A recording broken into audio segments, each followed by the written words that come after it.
नमस्ते। किसी जमाने में पाकिस्तान के सपने इतने प्यारे और गोल मटोल होते थे जैसे किसी मेले में गुब्बारा बेचने वाला बच्चे को 5 रुपए में लाल गुब्बारा पकड़ा दे। बस फर्क इतना था कि बच्चे का गुब्बारा ऊपर जाकर फूटता है और पाकिस्तान का सपना बजट में फूटता है। अब देखिए यहाँ के गली मोहल्ले में रोजमर्रा का हाल।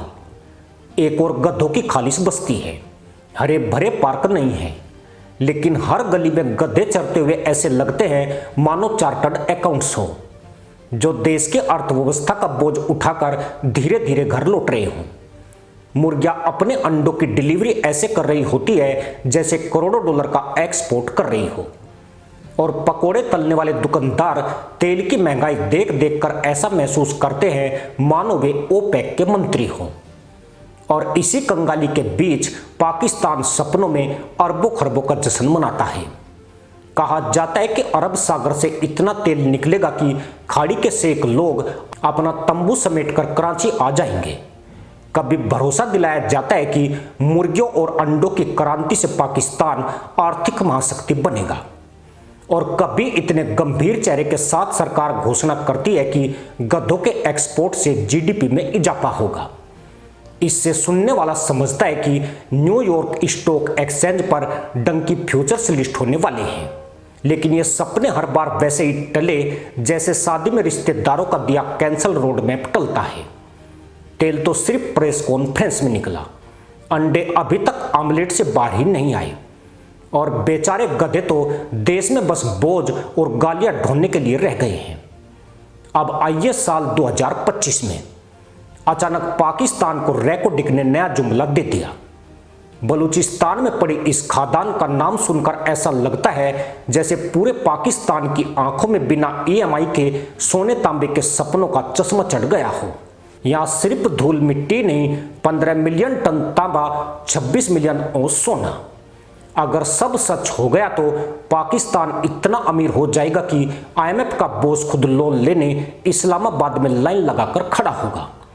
हकीकत यह है कि इस खजाने का आधा हिस्सा कनाडा की कंपनी बैरिक गोल्ड उठा ले जाएगी, मगर पाकिस्तान का दिल जैसे अभी भी कह रहा हो चलो आधा ही सही। इतने सालों से तो सिर्फ गंध ही मिलती रही थी, अब खजाना भी थोड़ा सही।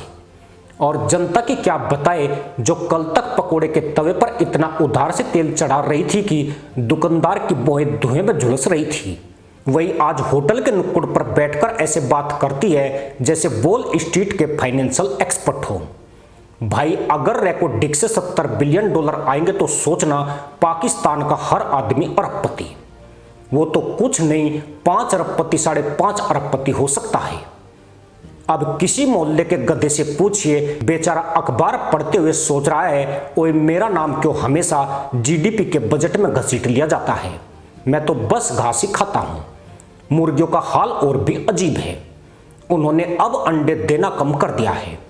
शायद उन्होंने भी टीवी पर सुन लिया कि अब तांबे सोने से सब अमीर होने वाले हैं, तो उनका कहना है कि जब डॉलर तांबे से आएंगे तो हमें क्यों जान झोंकनी है रोजाना अंडे निकालने में।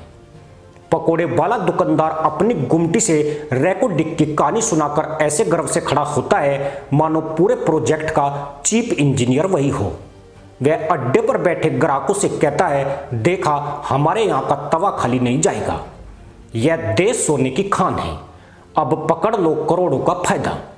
और ग्राहक जो 5 मिनट पहले ही उधारी की चाय पी रहे थे वे भी सिर हिलाकर ऐसा जताते हैं जैसे अगले हफ्ते यूनाइटेड नेशंस में पाकिस्तान की अकाउंटिंग बुक्स पेश करने वाले हों। असल में पाकिस्तान का सबसे बड़ा संसाधन उसका सपना देखना है। सपनों पर तो यहाँ टैक्स लगाया जाता तो बजट घाटा खत्म हो जाता और IMF वाला खुशी से ताली बजाता। किसी जमाने में सपना था कि गधे की असली वैल्यू होती, फिर मुर्गियां सुपर पावर बनाती, फिर अरब सागर का तेल निकलता। अब रैकोडिक के तांबे सोने से उम्मीद है। फर्क बस इतना है कि बाकी सारे सपने जमीन पर गिरते ही थे और अब यह खादान जमीन में ही दबी है। आप जरा सोचिए, एक तरफ पाकिस्तान का बजट जो हमेशा किसी टूटे तवे की तरह धुआं छोड़ता मिल जाता है, और दूसरी तरफ सपने हैं कि खादान से निकलने वाले सोने तांबे से पाकिस्तानी बच्चा तक सोने की बोतल में दूध पिएगा। हकीकत यह है कि अभी तक बच्चा दूध भी नकली पीता रहा है, जिसमें पानी की मिलावट इतनी होती है कि बच्चा समझ बैठता है उसे स्विमिंग करना सिखाया जा रहा है। मगर सपनों का क्या? सपनों का स्केल हमेशा इंटरनेशनल लेवल का होता है। अब गली मोहल्ले का पकोड़ा वाला ही लीजिए। इतने साल तक उसने आलू प्याज के पकोड़े तले और महंगाई ने उसकी तेल की बोतल तक जला दी, लेकिन अब वह अपनी चाय की प्याली ग्राहकों के हाथों में पकड़ाकर आत्मविश्वास से कहता है, बस बेटा 2-3 साल रेकोडिक निकल लेने दो, फिर मैं इसी ठेले पर सोने के सिक्कों से छुट्टे दूंगा। ग्राहक उस ठेले पर उसी दिन की उधारी टांग चुके होते हैं, लेकिन फिर भी सिर हिलाते हैं जैसे वर्ल्ड बैंक का बोर्ड मीटिंग वहीं लगी हो। इधर गधे की सवारी पर जाते हुए लोग भी भीतर से गर्व महसूस कर रहे होते हैं। उन्हें लगता है कि अब यह गधा नहीं, आने वाले कल में लाहौर का मेट्रो राइड है। कौन जानता है कि यह गधा ही खादान तक सीधा एक्सप्रेस रूट बन जाए। मोहल्ले की मुर्गियां इन दिनों और भी आत्मविश्वासी हो गई है।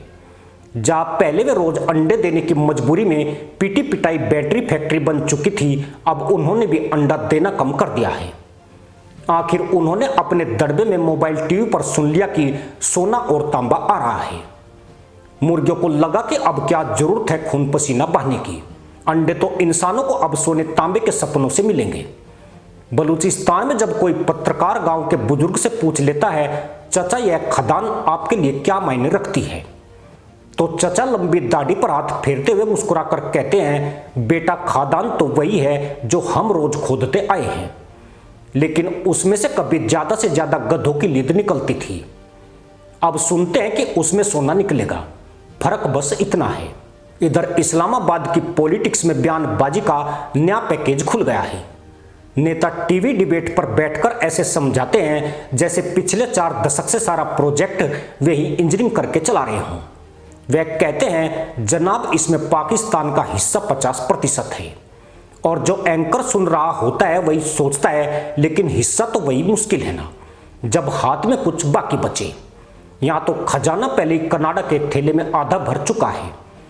मगर यह मुल्लाबाजी जनता को कभी परेशान नहीं करती। पाकिस्तान की जनता को सपनों की EMI पर जीने की आदत है।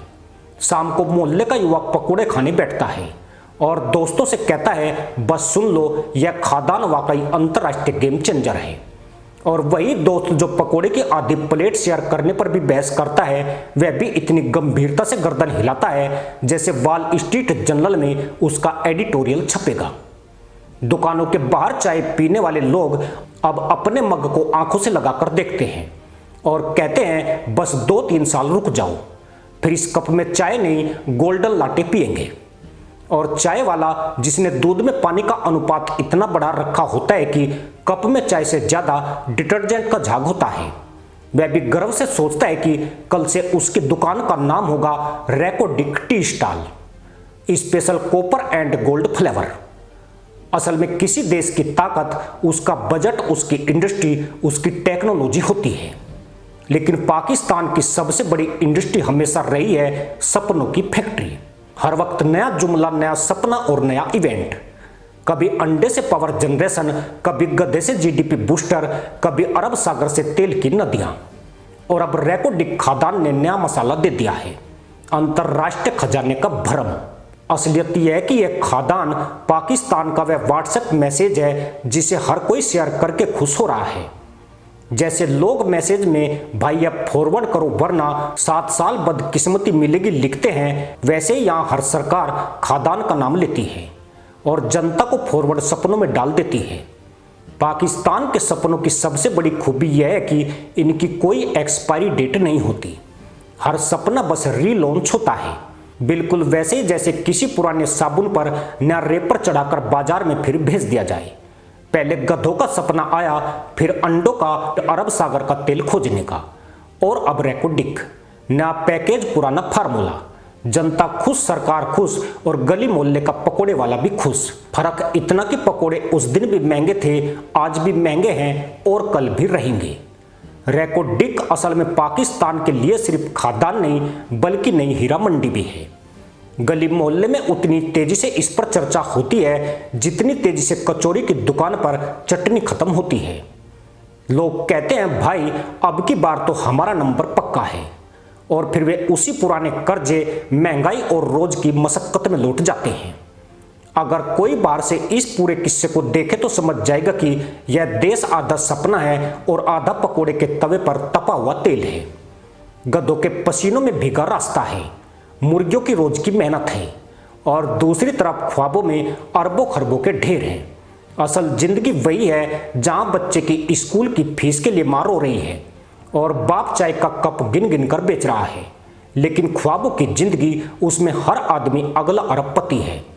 तो अगली बार जब भी पाकिस्तान का कोई पकोड़े वाला आपको तवे पर आलू प्याज का सुनहरा पकोड़ा तलता हुआ मिले और साथ ही करोड़ों खरबों के प्रोजेक्ट पर भाषण दे तो बिल्कुल मत चौंकिएगा।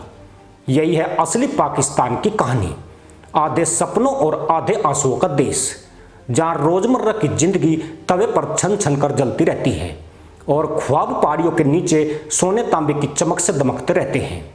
चलते चलते बस इतना कहूंगा, कभी गली का पकोड़ा खाइए, कभी गधे की सवारी देख लीजिए और कभी मुर्गियों की आंखों में झांकिए। सब में आपको पाकिस्तान वाले सपनों की चमक नजर आएगी। इसी के साथ अनुमति दोस्तों, जय हिंद, वंदे मातरम।